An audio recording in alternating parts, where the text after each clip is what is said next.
sementara itu kita sambil meneruskan sharing ilmu dari Mas Ana Masrur. Beliau adalah trainer permakultur bersertifikasi dan beliau juga mengampu kelas-kelas yang ada di Akademi Rakyat Mandiri Pangan. Oke, Mas Anam, Masrur, ada ya, Mas Anam? Ada. Mas Anam akan membagikan tentang strategi penggunaan air yang lestari alam dalam kegiatan berkebun. Mas, waktu tempat dipersilakan ya. Langsung ke Mas Anam ya, ini ya tanpa video ya. Monggo Mas Anam. Assalamualaikum warahmatullahi wabarakatuh. Alhamdulillah, saya akan giliran saya untuk mempresentasikan materi diskusi kita mengenai air ini. Tadi sudah disampaikan juga oleh dua pembicara sebelum saya, diantaranya juga bahwa kita selalu mendapatkan rezeki dari langit berupa air hujan, karena kita tinggal di daerah tropis yang cukup lebat hujannya. Nah, ini bagaimana manage-nya supaya kita rezeki dari Tuhan itu betul-betul berkah kepada kita. Jadi harapkan hujan dari langit, tapi jangan air di tempat yang ditumpahkan. Kita menyadari bahwa kita punya masalah keterbatasan air yang terjadi diakibatkan, tadi juga sudah disinggung, adanya penggundulan hutan, pendangkalan sungai, hilangnya mata air, sumur mati, ekstraksi air yang berlebihan, dan akibatnya terjadi kelangkaan. Kelangkaan ini juga ditopang oleh adanya komersialisasi air yang dilakukan oleh pihak-pihak tertentu. Dulu saya di tahun mungkin 90-an awal itu berhubungan dengan mulai munculnya industri AMDK, air minum dalam kemasan, yang mereka mengambil air dari pegunungan yang menjadikan pertanian-pertanian di sekitar situ kesulitan air. Karena air mulai dibuat menjadi lebih langka untuk dikomersialisasi.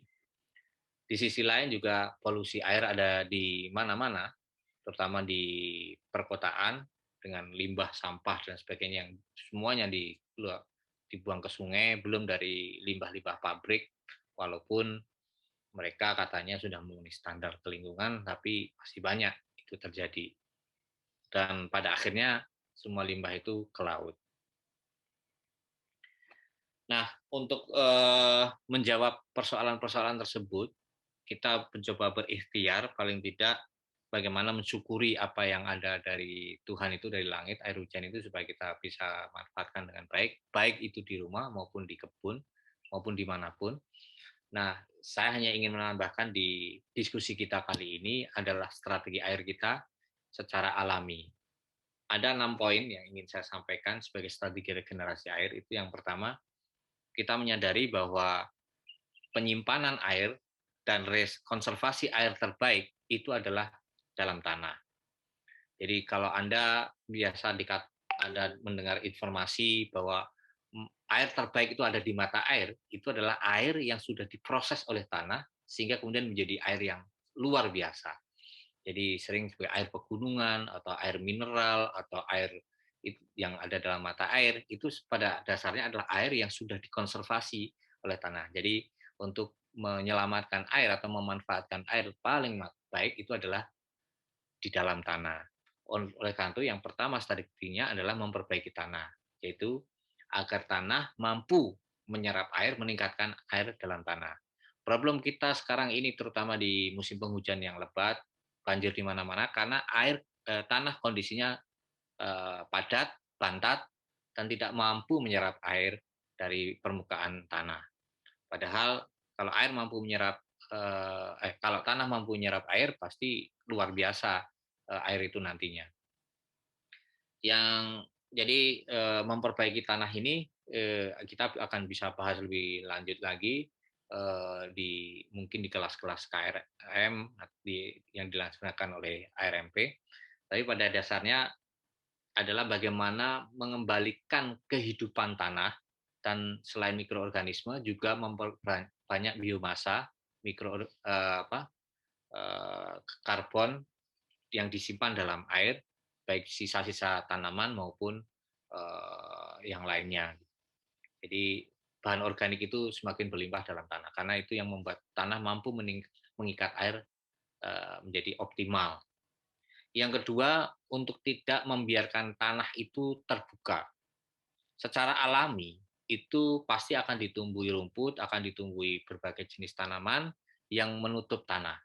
Tetapi kita bisa memulainya kita sendiri dengan memulsa, dengan mengembalikan semua bahan organik ke tanah. Dengan begitu, air yang terserap pada waktu hujan tidak terevaporasi kembali ke permukaan atau ke udara. Yang ketiga, hampir sama dengan pemulsaan tadi adalah menanam secara rapat. Nanti akan kita detailkan mengenai penanaman rapat. Yang keempat adalah seleksi dan penempatan rumput, tanaman, dan pepohonan. Artinya kita memilih dan menempatkan secara tepat dalam strategi penanaman kita supaya pengikatan air itu lebih maksimal. Yang kelima adalah pembuatan kontur tanah dan resapan-resapan tanah, mungkin semacam biopori atau mungkin sumur resapan, atau yang lebih tepat adalah bagaimana seiring kontur itu ada garis yang kita bajak yang seperti biopori tapi berupa garis panjang yang disebut key line atau garis kunci. Yang terakhir adalah konservasi air dari limbah yang kita keluarkan dari rumah, misalnya limbah air abu-abu maupun air hitam yang kita konservasi sehingga air yang setelah itu menjadi lebih baik bisa digunakan di kebun ataupun digunakan oleh orang lain. Nah, memperbaiki tanah itu tadi sudah disinggung. Tanah karena kita menyadari tanah adalah penyimpan air yang baik. Tanah sendiri juga membutuhkan air selain udara. Terus bahan organik adalah bahan yang paling efektif untuk mengikat air secara optimal dalam tanah. Dan tanah dengan bahan organik yang optimal tadi menjadi drainase yang terbaik sehingga tidak terjadi banjir, juga tidak terjadi terlalu kering ketika dia dalam kondisi panas atau terik. Nah, memanfaatkan air limbah, ini saya loncat dulu untuk memanfaatkan limbah, itu adalah bagaimana limbah yang kita keluarkan dari rumah tangga itu dikonservasi agar bisa digunakan lagi, baik itu di kebun ataupun kebutuhan lain. Jadi ini adalah gambar skema di mana kalau wujud fisiknya mungkin Anda bisa lihat yang sudah cukup bagus itu di Omah Lor maupun di Bumi Langit. Jadi di sini ada semacam kolam kecil. Nanti ada fotonya juga yang saya ambil dari tempat lain. Kolam kecil ini diisi material mineral seperti kerikil dan pasir. Kemudian ada lapisan sedikit tanah itu yang untuk menumbuhkan rumput, di mana akarnya nanti juga ikut mengkonservasi air. Kalau kita buat secara skematis, yang skematis tadi dilihat dari atas, itu Anda bisa lihat di sini Anda desain di mana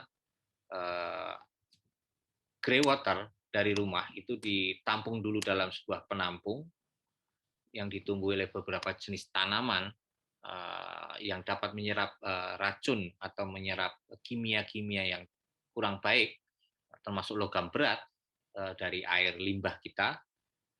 Kemudian ada sumur filter 1, sumur filter 2, dan sumur filter 3 yang diisi berbagai jenis material dan mineral, misalnya pasir, kerikil, kemudian ijo, arang aktif, dan lain sebagainya. Baru kemudian dimasukkan pada penampungan yang lebih besar, di mana kita di situ bisa pelihara ikan dan bebek. Nah ini setelah itu limpasannya baru kita gunakan untuk menyiram tanaman. Jadi ini adalah strategi konservasi yang skala rumah tangga lah, kira-kira begitu.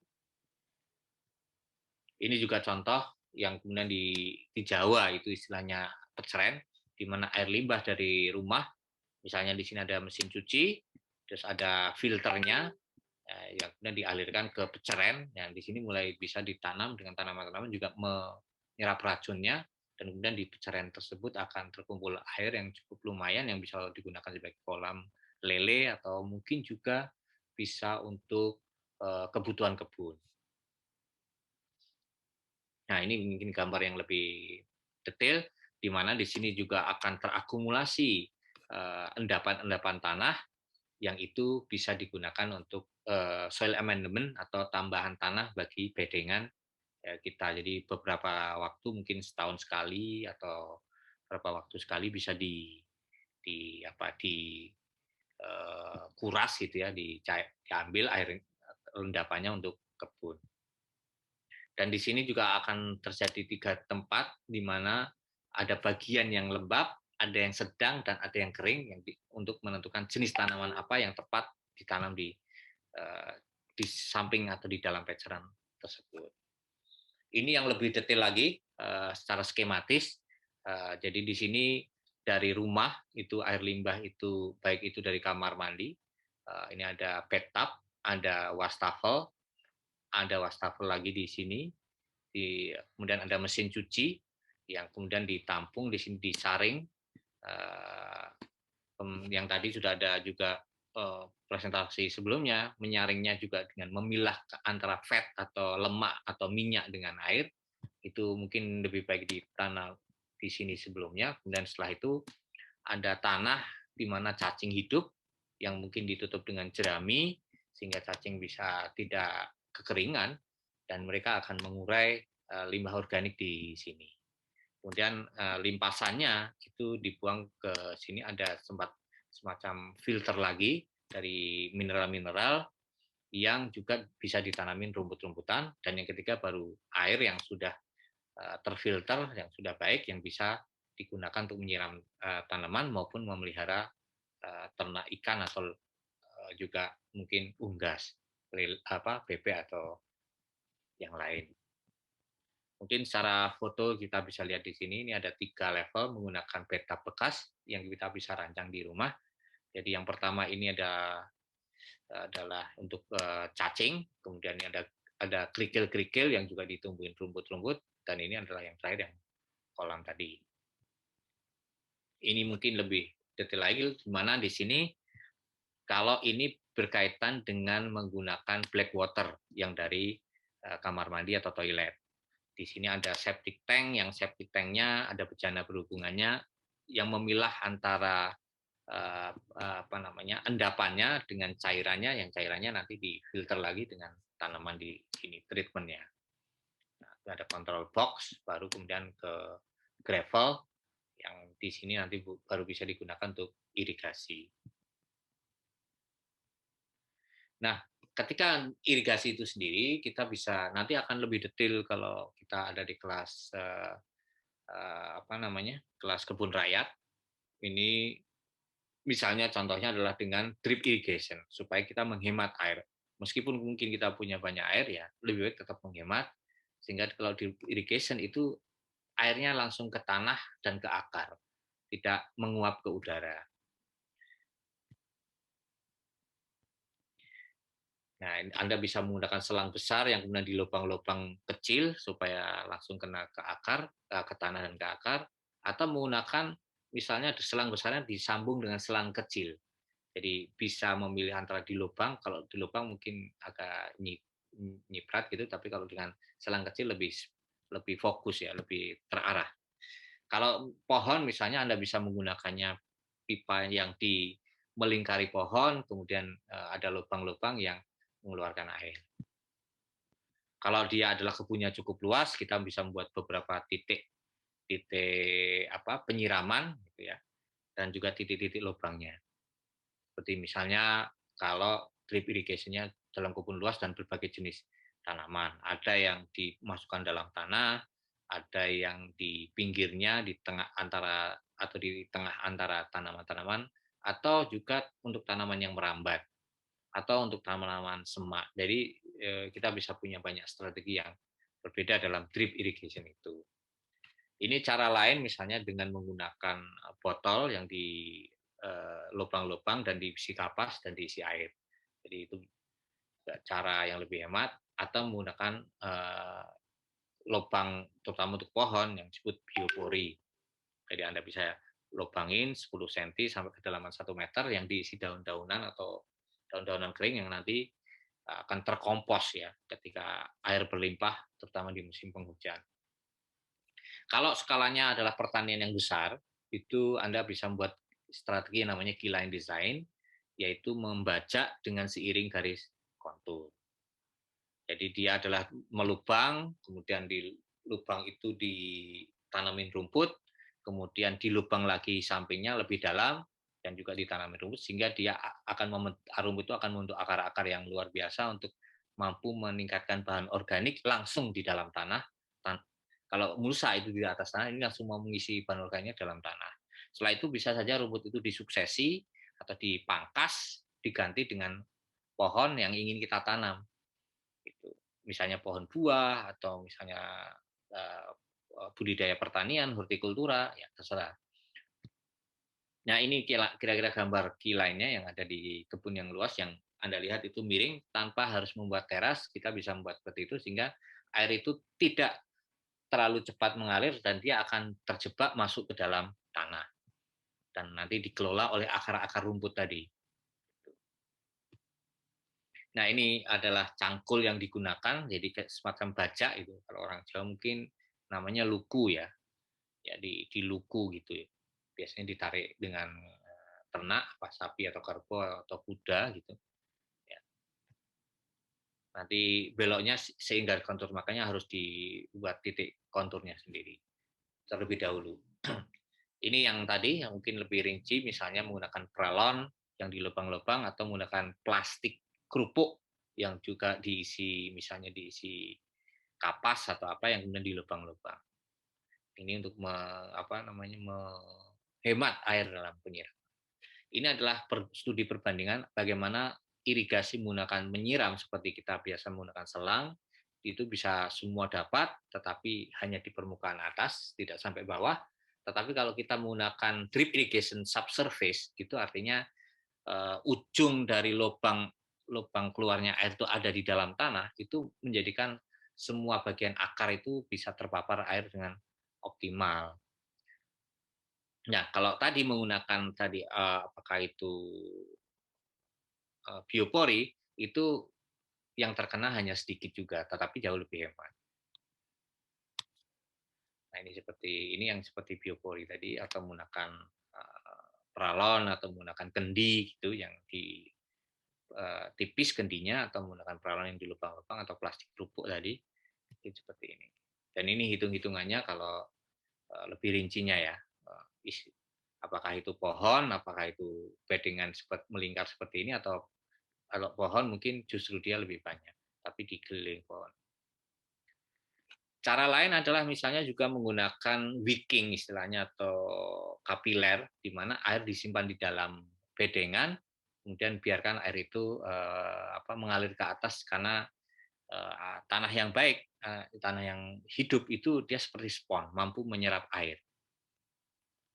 Anda bisa membuat sendiri menggunakan pot atau menggunakan misalnya botol plastik yang dipotong dua, seperti gambar ini.